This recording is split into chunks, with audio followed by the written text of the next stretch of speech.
Hey family, this is Linda here. I'm so glad you tuned me in today.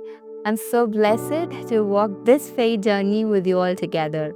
So let's dive into the word today. So today, I'm here to talk to you about expectations versus reality in Christian life.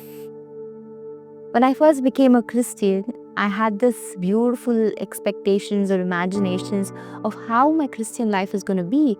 I thought, it's going to be wonderful. Those roads going to be so smooth. I'm going to receive blessing after blessings. I'm going to see miracles after miracles.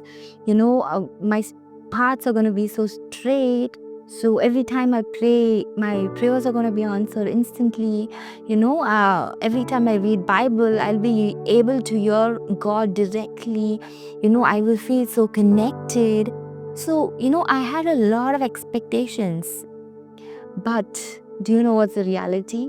The reality was totally different.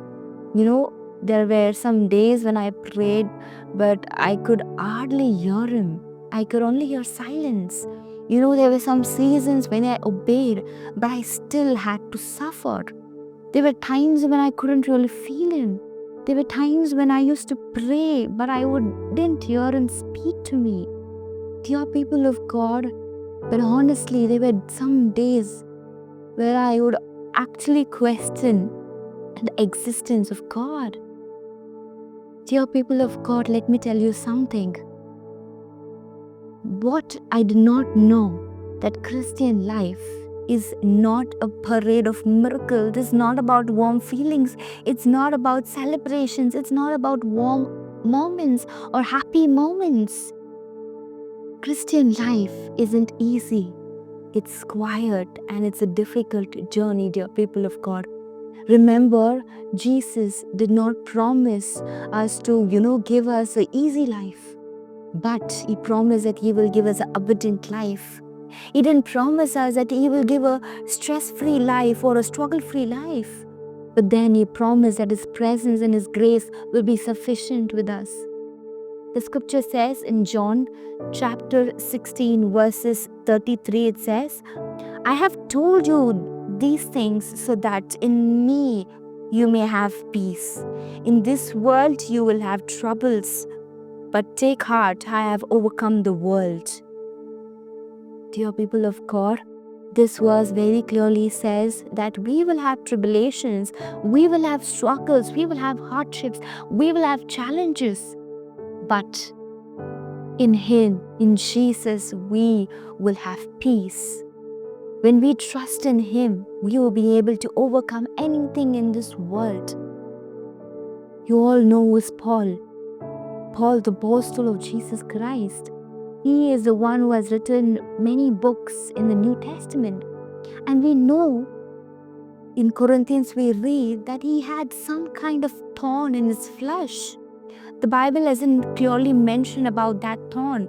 I don't know whether that thorn is, is it physical problem, or is it emotional, or is it a spiritual warfare? We don't know what was that thorn. But when Paul was requesting God, he was pleading God 3 times to remove the thorn out of his life. But we see Jesus is giving the answer to Paul, saying, my grace is sufficient for you. Dear people of God, God did not remove Paul's thorn, but God gave him grace. He promised that His grace, His presence will be abundant in his life. So dear people of God, remember that God's grace is all that we need. God's presence is all that we need, dear people of God. So dear people, if you are watching right now and you feel that what you expected is not what is happening in your life, you feel that your prayers are not answered, you feel that, obedience seems such a struggle, you feel that you do so much, but you feel that you are not close to God, you are not connected with the Lord, dear people of God, do not be discouraged. Take heart and trust in the Lord. Keep walking, keep believing, keep trusting in the Lord. And I'm sure the God who called you is faithful. He is faithful to lead you till the end of this day. He is with you in this journey. Do not be afraid and lean on Him completely. Hope this video blessed you. If this video blessed you, share it to someone who wants to hear this. Thank you and God bless.